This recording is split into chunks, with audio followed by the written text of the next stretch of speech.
You're watching UATV News. My name is Inna Kosinska. Good evening. 7 houses damaged to completely destroyed. For the second time in a week, illegal armed groups fired at the village of Nevelske in Donetsk region in eastern Ukraine.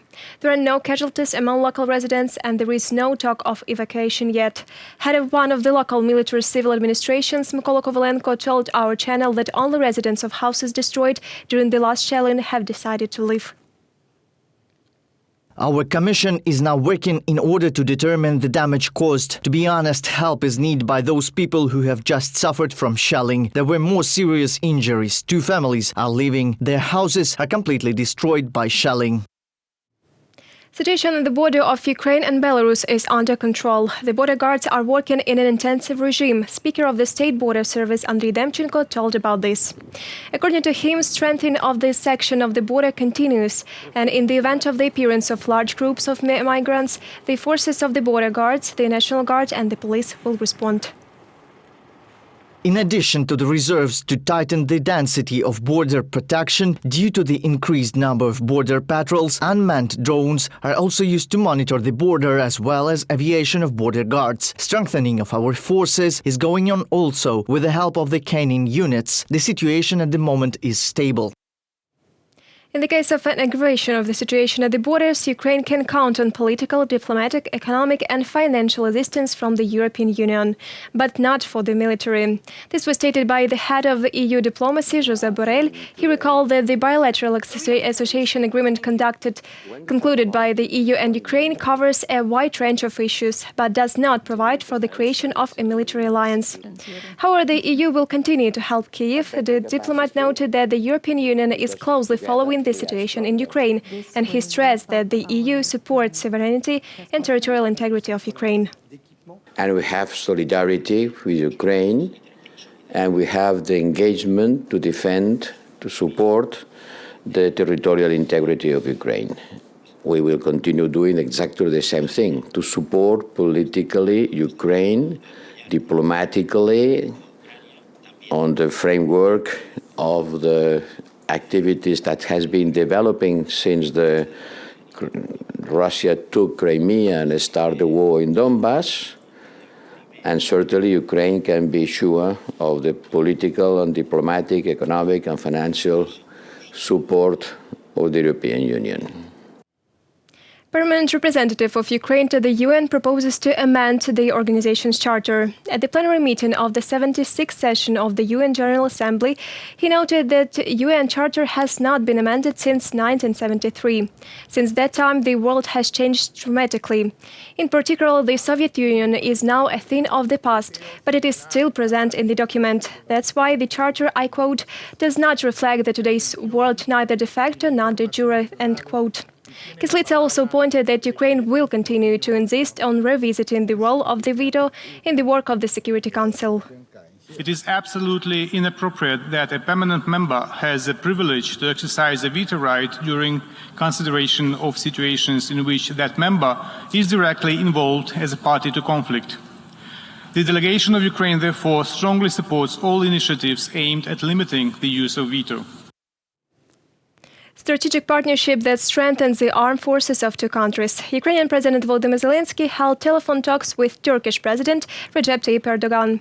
Heads of states discussed cooperation in the defense sphere, implementation of a number of joint projects in aircraft construction, and the development of the naval forces. Officials also discussed the security situation in the Black Sea. Special attention was paid to the issue of the release of Ukrainian citizens illegally detained in Russia, the occupied Crimea, and in uncontrolled areas of Donbass. President Zelensky thanked his Turkish counterpart for active participation in the work of the Crimean platform. Ukrainian-Turkish partnership is deepening. It's already strengthening the armed forces of our countries. The expected free trade agreement will also contribute to economic growth. Talked about it by phone by President Erdogan. Looking forward to meeting him in Kyiv at the Strategic Council's anniversary meeting. Volodymyr Zelensky, President of Ukraine, in Twitter. Germany has suspended certification of the Nord Stream 2 gas pipeline. The German regulator believes that the Stream's operator should create a subsidiary in Germany. Lawyers of Ukraine's Naftogaz who participate in the certification commission are already preparing documents to convince their European colleagues of the danger of the gas pipeline launching. This could change the situation with Ukraine when making a decision. My colleagues know more. If Nord Stream 2 does work, Ukraine will lose $2 billion every year. This was announced by the national joint stock company Naftogaz of Ukraine. In addition to economic losses for our country, Europe will fall into gas dependence on Russia. Россия получит возможность шантажировать Европу с одной стороны. Russia will be able to blackmail Europe by supplying or not supplying gas via different routes. For a certain part of Europe, the region which consumes 90 billion cubic meters a year and unites a part of Poland, part of Germany, part of France, the Czech Republic and Ukraine. This means that Russia will receive levers of manipulation, blackmail and intimidation of all these countries. Nord Stream 2 also violates international law, according to which one structure cannot own a gas pipeline and at the same time supply gas through it. And temporary suspension of the pipeline certification process, according to experts, will not prevent its start. С моей точки зрения, это очередной трюк, который совместно. As for me, this is another trick that the Germans and Russians are doing together. The Germans thus give Nord Stream 2 AG a filing so that they register a subsidiary company in Germany and register for it, in fact, 12 miles of a gas pipeline that runs in German territorial waters. Ukraine doesn't have to count on Germany's support in this matter, experts say. Я не ожидаю больших изменений в направлении. I do not expect changes in the direction of German foreign policy and in particular regarding Russia and Ukraine. But there is a question of which party will control the Minister of Foreign Affairs of Germany. Changes in foreign policy are expected depending on the party. However, Ukraine will have its opinion during the meeting of the Commission of Certification of the Nord Stream 2 represented by Naftogaz, but without the right to veto the final conclusion of the Commission. Це також дасть змогу. It will also make it possible to learn the arguments of Nord Stream AG, which will mean more transparency in the process. This is important because it will be the German Federal Network Agency that will finally determine will the Nord Stream 2 pipeline be put into operation and under what conditions. However, in the fight against illegal actions of Russia, Ukraine has allies both in Europe, Poland, Estonia, Lithuania, Latvia and on another continent.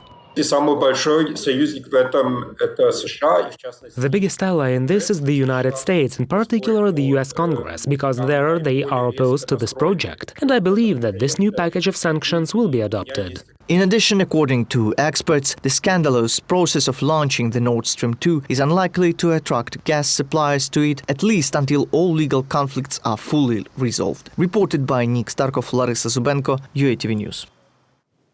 A large-scale presidential program on energy modernization will be launched in Ukraine next year. Prime Minister Denis Shmyhal told about this. It will help to reduce the amount of utility bills. The government also promises a successful heating season.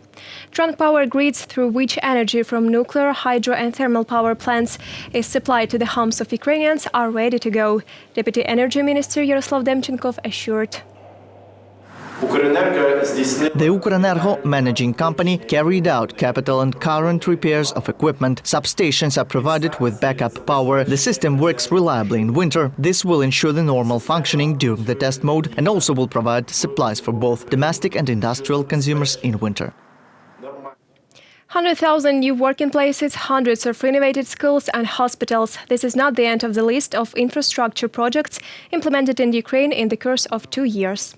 How the big construction program helps changing the image of Ukrainian cities, the topic was discussed by the participants of the International Forum of Infrastructure and Transport held in Kyiv. This is the platform that annually unites over 500,000 top managers from the state and commercial branches of the industry. The task is to renew over 24,000 kilometers of national roadways in the course of the tenure. At present, we have almost 13,000 already renovated. And there is very good news from the Ministry of Infrastructure and State Automobile Agency. Practically next year, road teams is conducting minor and operating repairs and so-called pothole repair. Almost 18,700 new cases of coronavirus were recorded in Ukraine over the past day. Most of all new cases were detected in Kyiv, Dnipropetrovsk and Odessa regions. At the same time, almost 12.5 million Ukrainians have already received at least one dose of the coronavirus vaccine. Minister of Health Viktor Deshko urged Ukrainians to vaccinate more actively. Наразі понад 600 тисяч українців. So far, more than 600,000 Ukrainians have not yet received their second dose, despite the fact that the time for it has already come. So please do not delay. Go to the nearest vaccination point or vaccination center. I'm also referring to family doctors. Please communicate more actively with the people you've signed declarations with. Remind them to get vaccinated and receive a second dose of the vaccine as well. All Ukrainians who are vaccinated against COVID-19 will receive 1,000 hryvnias, regardless of the date of vaccination and the form of the certificate, be it paper or electronic document. Press Secretary of the President of Ukraine, Serhiy Nikiforov, confirmed this. According to him, this is primarily a large-scale business support program which does not act directly, but indirectly. The person will receive the money, she or he will buy the services and thus support the entrepreneurs. We are making two good things at once, generally speaking. This way, we commend people who made a job. We provide them with additional money to spend for anything included into our list. But the main goal of this program is to help business hit by coronavirus restrictions. We think that those are cultural and creative industries, tourism and sports. The first national cyber defense hackathon kicked off in Kyiv. It will last 5 days. 15 teams take part in it. NATO and Ukrainian cyber defense experts act as judges and mentors. More details in the following report. Modeling, coding and combined tasks to counter hackers' attacks are the main activities of the hackathon participants. The teams include specialists who work in security and defense sector as well as employees of Ukrainian educational and scientific institutions. The hackathon is an opportunity to exchange knowledge and experience, say organizers. Cyber defense is a very relevant issue for Ukraine now. The war is waged in our country, and according to the statistics of the State Service of Special Communications or the National Coordination Center for Cybersecurity at the National Security and Defense Council, we face cyber attacks every day. We have a quarterly increase in the number of cyber attacks by about 10 or 12%. The figures are extremely high, and hackathons of a kind will allow us to change the attitude to studying and will help to improve the knowledge. Last August, President of Ukraine approved a strategy for state cyber defense, and the National Security and Defense Council passed a strategic defense bulletin. Both documents should strengthen cooperation between Ukraine and the North Atlantic Alliance and enhance counteraction to Russia's hybrid aggression. Why is this hackathon important? Because it takes place according to all NATO standards, and this is a significant event in terms of our country's digital brand and the trust in our country on part of our European partners and NATO members. The names of the first national cyber defense hackathon winners and their strategies to counter cyber attacks will be announced on the 19th of November. And already in the February of 2022, Ukraine will host a hackathon on information technology security for all NATO member states and alliance partners. Reported by Nick Starkov, Valeria Nikipelova, UATV News. A rocket with a Ukrainian engine launched French intelligence satellites into orbit. The successful launch took place from Guiana Space Center. It is the engine block that is used in the installation of the first stage of the Vega Care rocket that was developed by the Yuzhny State Design Bureau in Dnipro City. It is also mass-produced by the Yuzhny machine building plant. Satellites will collect reconnaissance signals from areas that are inaccessible to ground sensors. These signals can be used as part of military operations. That's all for this hour. More updates on our official website, YouTube, Twitter and Facebook pages. Thank you for staying with the UATV channel. Goodbye.